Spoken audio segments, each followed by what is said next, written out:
चक्षुरुन्मितेन तस्मै श्री गुरुवे नमः। भारत जननी एक हृदय हो, एक और स्वस्थ राष्ट्र का चिंतन मन में, कोटि कोटि जनता की जय हो।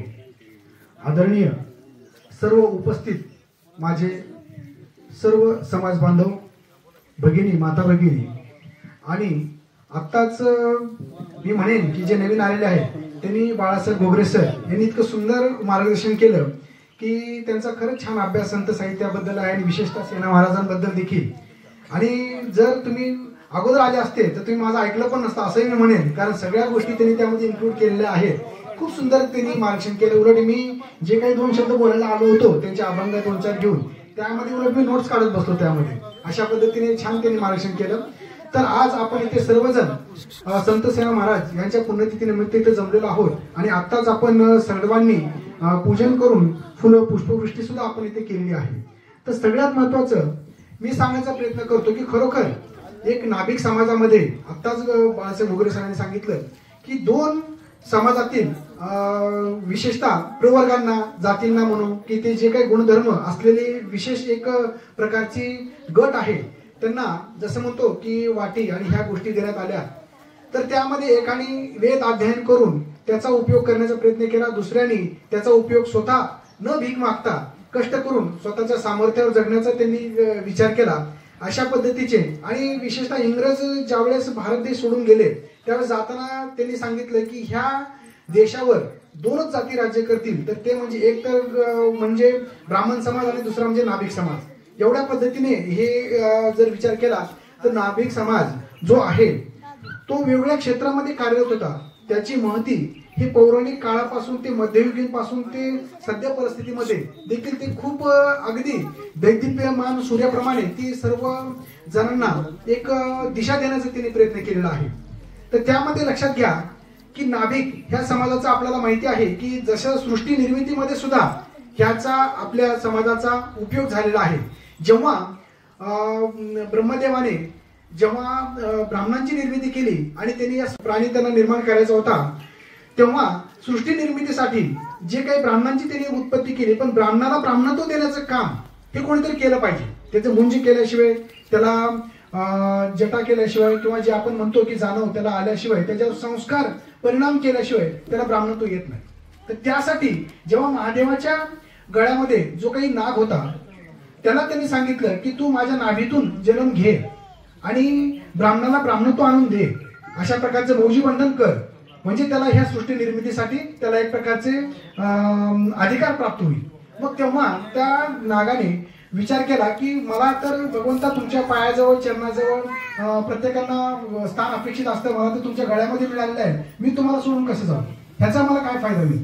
तेव्हा त्यांनी सांगितलं शंकराने की तू जर नाभिकडून माझा जन्म घेतला तर एक तर सृष्टीची निर्मितीच्या कार्याला तुझा फार मोठा हातभार लागेल, आणि दुसरं म्हणजे की विशेषतः नागपंचमीच्या दिवशी तुझ्या चांगल्या पद्धतीने सण साजरा केला जाईल, प्रत्येक माता स्त्री भगिनी तुला भाऊ मानेल, आणि अशा पद्धतीने त्याला महत्व सांगितल्यानंतर त्यांनी तो जन्म घेतला।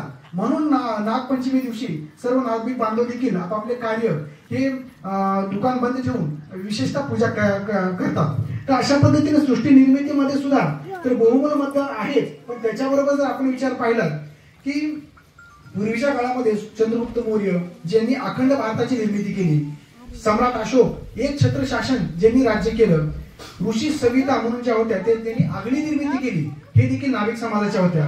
महर्षी छोर म्हणजे शादी विवाह हे जे काही आहेत तर ह्याची जी रीत तयार केली ते महर्षी सविता यांनी केलेली आहे।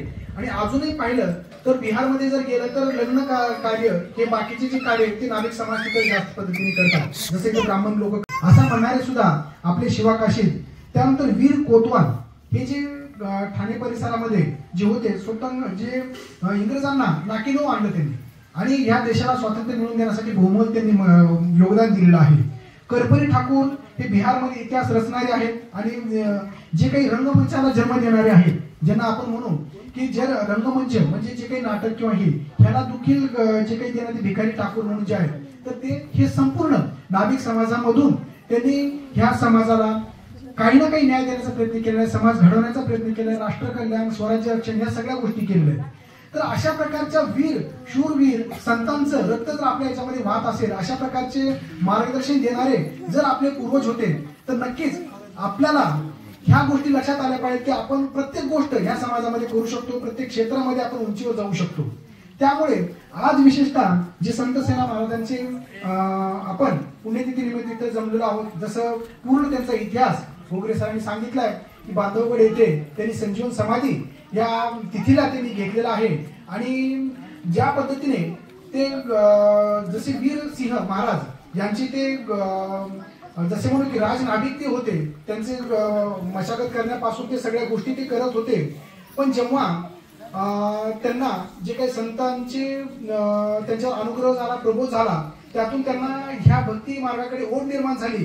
यामध्ये काय असायचं की जेव्हा आषाढीला जायचे त्या अनुग्रह मिळायचा आणि पुढच्या वारीला प्रबोध मिळायचा. हे अनुग्रह प्रबोध काय, तर तुम्हाला नाम मिळवून द्यायचं, नाम. त्यामध्ये एक नाम दिलं जायचं. त्या नामामधून आपल्याला स्वस्वरूपाची जाणीव निर्माण व्हायची की त्यामध्ये आपण ह्या देहबंधातून जाती पाती धर्म भेदभाव यातून नष्ट व्हायचो आणि त्या आत्मभावावर आरूढ व्हायचो. की त्याची जी काही दृष्टी असायची तर ती दृष्टी अहम ब्रह्मास्मीवर आरूढ व्हायची की मी त्या ईश्वरी शक्तीचा अंश आहे. त्याला आत्मचिंतन, आत्मशोध, आत्मबोध व्हायचा की अहम ब्रह्मास्मी. आणि त्या आत्मबोधातून पुन्हा तो जो काही त्याला अजून शोध घ्यायचा, चिंतन करायचा प्रबोधामध्ये, त्याला हे कळलं जायचं की खलविदम ब्रह्म म्हणजे मी ज्या ईश्वरी तत्वाचा अंश आहे त्याच ईश्वरी तत्वापासून बनलेली वनस्पती सृष्टी, प्राणीसृष्टी आणि ते सर्व आहे. म्हणजे भेद नष्ट व्हायचे. म्हणजे जसं म्हणतो विष्णुमय जग वैष्णवांचा धर्म, भेदाभेद भ्रम अमंगळ. म्हणजे अशा प्रकारची त्याची दृष्टी व्हायची आणि त्यातून तो आत्मकल्याण साधायचा. आणि मग तो ज्यावेळेस आपल्याला कळलेला असायचं की सर्व सृष्टी ही माझी बांधवच आहे, की माझंच प्रतिरूप आहे, तर अशा प्रकारचं त्याला ज्या तुम्ही समजायचं त्यावेळेस त्याच्या हातून विश्वकल्याणाचं कार्य व्हायचं. म्हणजे कर्मण्यवाधिकास्तु मा फलेषु कदाचन. जसं म्हणतो आपण की कर्म असं व्हायचं की बंधुभावातनं जे कर्म होतं त्यामध्ये स्वार्थ कमी आणि परमार्थ जास्त राहतो. तर अशा पद्धतीने ही भक्ती जो मार्ग आहे, ही अध्यात्माची जी ओढ आहे, तर ती ओढ एका सामान्य व्यक्तीला त्याला राक्षसी प्रवृत्तीकडे न घेऊन जाता त्याला सामान्य व्यक्ती ते विश्वकल्याणी बनवण्याचं जे ट्रान्सफॉर्मेशन करण्याचं काम आहे, तर ते ट्रान्सफॉर्मेशन करण्याचं काम हे अध्यात्मशास्त्र आणि असे संत यांनी केलेलं आहे. आणि जागोजागी भारतभर फिरून त्यांनी अशा प्रकारचं जे काही ट्रान्सफॉर्मेशन करून समाजसेवी, देशसेवी, विश्वकल्याणी व्यक्तिमत्व घडवण्याचा प्रयत्न त्यांनी त्यातून केलेला आहे. तर ह्याच पद्धतीने प्रत्येकाला ते समजून सांगायचे, गेल्यानंतर ते विषय समजून सांगायचे की हे सृष्टी म्हणजे एक रंगमंच आहे, त्याच्यावर आपला अवतार कशासाठी झालेला आहे आणि ह्यातून आपण परोपकार पद्धतीने कसं वागायचं आणि कशा पद्धतीने, जशा पद्धतीने त्यांनी सांगितलं की परोपकार मिदम शरीरम, म्हणजे शरीर हे परोपकारासाठी आहे, विश्वचिंतनार्थ मिदम म्हणा, मग हे विश्वचिंतनासाठी आहे. विवेकार्थ मिदम बुद्धी, म्हणजे बुद्धी हे विवेक साधण्यासाठी आहे. आणि ज्ञानार्थ मिदम जीवन, म्हणजे जे काही पैसा, सत्ता जे काही आहे ते केवळ आपल्याला जीवन जगण्याचे एक साधन आहे, साध्य ज्ञान प्राप्ती आहे. त्या ज्ञानातूनच आपल्याला एक प्रकारचे मुक्ती मिळते. त्यामुळे त्यांनी त्यावर विषय सांगण्याचा प्रयत्न केला.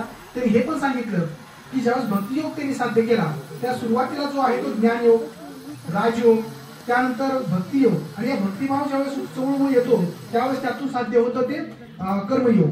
तर ह्या चारही योग ज्या व्यक्तीला साध्य होतात त्यामध्ये ईश्वरी शक्तीचा प्रचंड ऊर्जात्मक एवढा स्रोत त्याच्यामध्ये निर्माण होतो की त्या व्यक्तीला थांबवणं हे सामान्य व्यक्तीचं कार्य होत नाही. तुम्ही म्हणाल की मी डॉक्टर असून अध्यात्मावर कसं बोलतो, तर लक्षात घ्या की जे आपण आरोग्याचे संविधान, आरोग्यावरती पुस्तक काढलेलं आहे त्यामध्ये हे सांगण्याचा प्रयत्न केला की व्यक्ती हा केवळ देहावर नसतो, हे शरीर, मन आणि आत्मा हे तीन मूळ स्तंभ आपले. तर मनाला चिंतन, ध्यानधारणा, योग ह्या गोष्टीच आहे, पण आत्म्याचं शास्त्र अध्यात्मशास्त्र आहे. कारण तुम्ही आम्ही त्या म्हणून संत काय करायचे की स्वस्वरूपाची जाणीव निर्माण करून प्रकृती पलीकडे पाहण्याची दृष्टी निर्माण करून द्यायची. तेवढी ऊर्जा निर्माण व्हायची की त्याला स्वस्वरूपात तो या बाकीच्या बंधनातून सुटायचा प्रपंच करत असताना सुद्धा. तर अशा पद्धतीने जेव्हा जसं सरांनी सांगितलं त्यांचा एक अभंग मला फार आवडतो, तो अभंग आम्ही वारिक वारिक हजामत करू बारीक, विवेक दर्पण आईना दाऊ, विवेक वैराग्याचा चिमटा हळू, उदक शांती डोळी घोडू, अहंकाराची शेंडी पिळू, भावार्थाच्या बगला झाडू, क्राम क्रोधे नखे काढू, चार वर्ण देवणी हात सेना झाला निवांत. ह्यात बघा की जे काही वारी करणारे आम्ही वारीक आहोत, हजामत तर लोकांची वारी करतो, पण त्याच्याबरोबर आम्ही जो काही आरसा दाखवतो तो विवेकाचा दाखवतो. आयुष्यामध्ये जर विवेक असेल की हिताहितम सुखम दुःखम, शरीराला आयुष्याला हितकर काय, अहितकर काय, चांगलं काय, वाईट काय, ह्या गोष्टी त्या व्यक्तीमध्ये निर्माण करून घेतो आम्ही.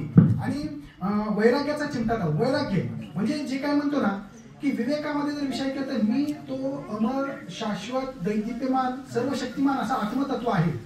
हे विवेक निर्माण करण्यासाठी ज्या गोष्टी आपल्याला महत्वपूर्ण आहेत त्याच्यावर आरूढ होणं. वैराग्य म्हणजे मी आत्मतत्व नाही, ह्या गोष्टी सपोर्ट करणारे जे काही देहभावावर असणाऱ्या गोष्टी आहेत क्षणिक सुखाच्या, त्याला दूर सारणं हे वैराग्यामध्ये येतं. तर ह्या गोष्टी आम्ही समाजामध्ये निर्माण करू. उदक शांती डोई बोलू म्हणजे उदक शांती आपल्याला माहिती आहे की उदक शांती, उदक म्हणजे पाणी, जे काही शांती करण्यासाठी परमपवित्र मंत्रसिद्ध असे पाणी आम्ही त्याच्या डोळी घालू की ज्याच्यामुळे काय होईल की एक त्याच्यामध्ये सात्विकता निर्माण होईल आणि तो सात्विक भावाने कुटुंब सेवा, समाजसेवा, देश सेवा निर्माण तो करेल. त्याच्याबरोबर अहंकाराची शेंडी पिळू. जर त्याला कुठं अहंकार आला असेल की मी हा आहे, मी तो आहे, तर त्याला शेंडी पिळून त्याला दाखवू की सर्व हे सारखेच आहेत, कोणी मोठं कोणी छोटं नाही, त्या ईश्वरी शक्तीचे सगळे अंश आहेत. हा भेद त्याच्यातून आम्ही नष्ट करू आणि भावार्थाच्या बगला झाडू. जे काही भावार्थ आहेत तर त्या बगला झाडू आणि काम क्रोध नक्की काढू. म्हणजे षडरिपू काम, क्रोध, लोभ, मद, मोह, मत्सर हे जर आपल्या अंगी आपण बांधलं तर आपल्याला काय होईल की आपल्या जीवनाला अधोगती लागेल, जी प्रगती व्हायला पाहिजे ते. ह्याचमुळे जे काही वेगवेगळ्या प्रकारचे आजार, कॅन्सर, बाकीच्या इतर सगळ्या गोष्टी आहेत तर ह्या दूर सारल्या पाहिजेत. आणि मूळ आपला जो स्वभाव आहे त्या ईश्वरी शक्तीचा अंश आपण असल्यामुळं त्याचे जे गुण आहेत तेच आपले आहेत. तर ते गुण कुठले आहेत?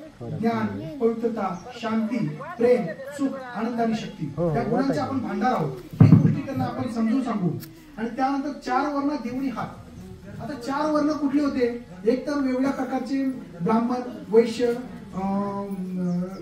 ब्राह्मण, क्षत्रिय, वैश्य आणि क्षुद्र हे 4 वर्ण. ह्या 4ही जणांना आम्ही हात देऊ.